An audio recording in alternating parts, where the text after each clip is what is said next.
Thank you.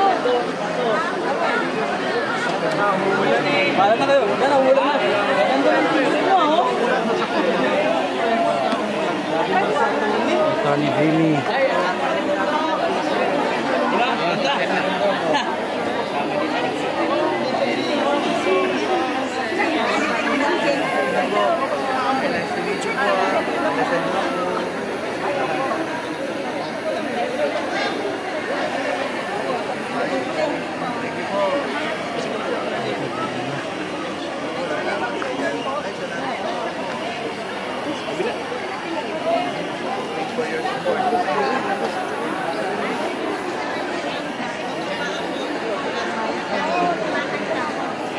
Dito naman si Senator Bato.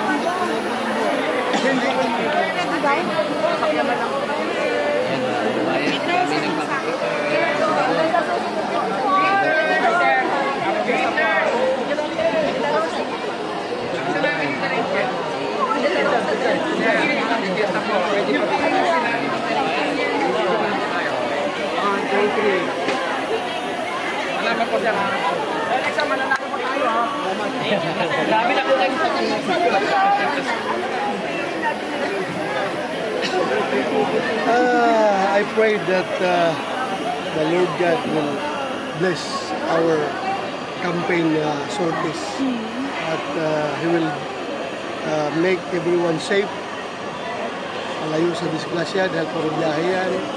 Sana healthy kami hanggang matapos namin yung campaign period.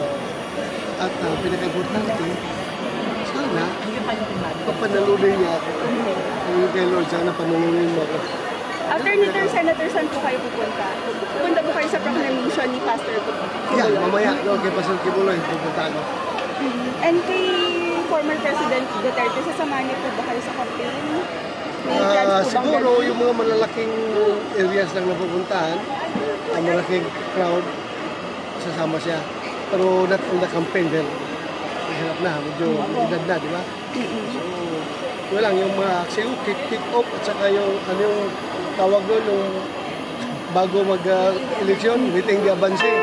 Yun siguro, kasama siya. How about Vice President Sara Duterte? May official po ba na support na pinaabot sa inyo? Moral support. Moral support. Okay. Thank you, Senator. Sir, may mensahe ka sa ating mga kababayan, sir? Oh, sa mga kababayan na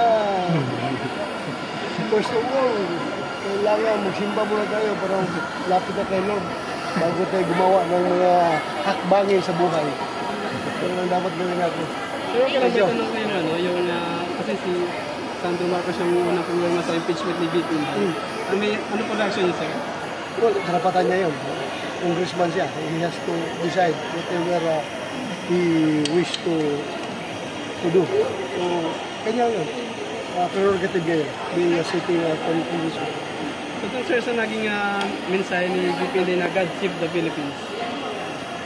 Dapat naman talaga, i-save palagi ang Pilipinas. May threat o wala, dapat i-save talaga ang Pilipinas dahil isa lang itong bansa nating Pilipinas, wala nang iba. Kapag ito'y masira, ito'y magpawatak-watak, ito'y mag-iba. Dahil sa whatever reason, wala na tayong bansa. Kailangan i-save natin ating bansa. Kaya nag-file sila ito ito pa silang cancel ako ng kanyang article na ano po yung reaction niyo, sir? Punta karapatan yan ng lahat na agrabyado. Karapatan niya yan pumunta sa korte. So, wala kang problema doon. Ito na, sir, ano po yung maipapangako niyo sa ating mga kababayan ng electionist? Mangako ako na, ano gusto mong pangako? Gawin kong tag 20 ang kilo na bigas. Hindi ko kaya yung pangako yan. Hindi kaya yan, Hindi kaya. Sige. Salamat, salamat. Salamat kayo, sir. Salamat po. Thank you. Thank you kayo.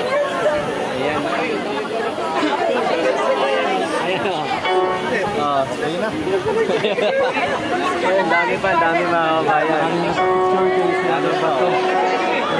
Dami pa nagpapapit.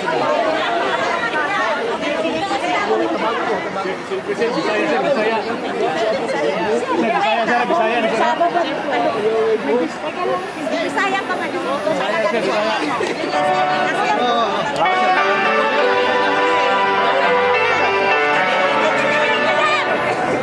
Ayaw sa naupan ha. Hawa sa naupan kan.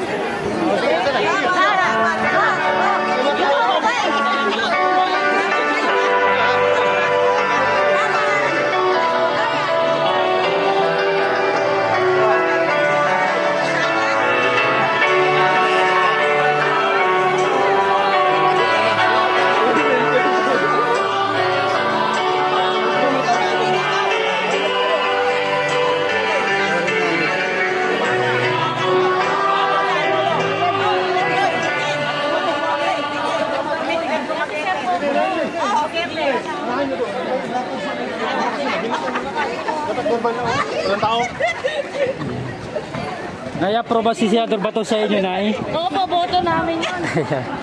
Saka si Sir Bongo. Si Senator Bato at saka Bongo. Thank you, Nay. Sa malasakit. Opo, malaking tulong yung malasakit po. Nakadila ko. Oo. Kasi yung mga walang pera, walang pambayad. Kailangan. Opo. Sundan natin mga kababayan, si Senador Bato de la Rosa.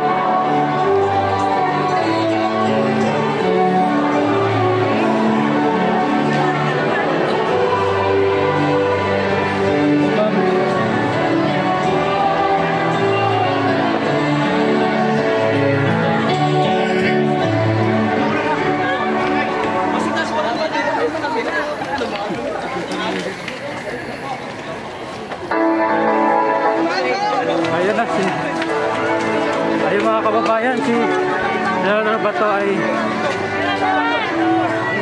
inabol.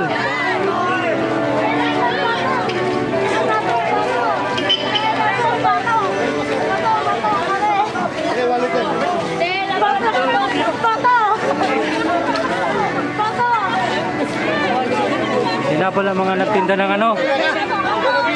Wow. Yung mga nagbinta ng pan sa pagkita. Pagkita. Bato!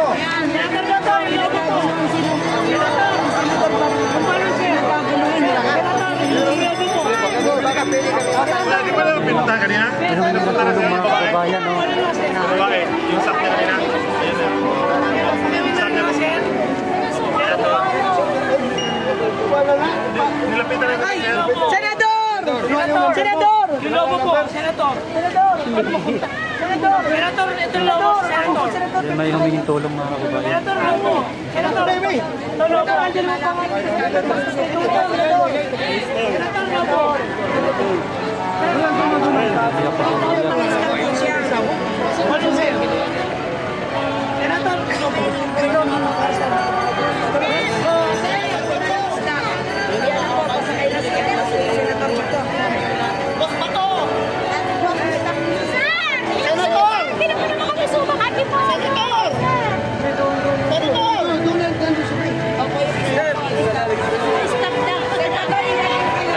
Saya ng mga ang saya ng mga nagtinda ng sampageta, oh. Bato! Bato! Bato!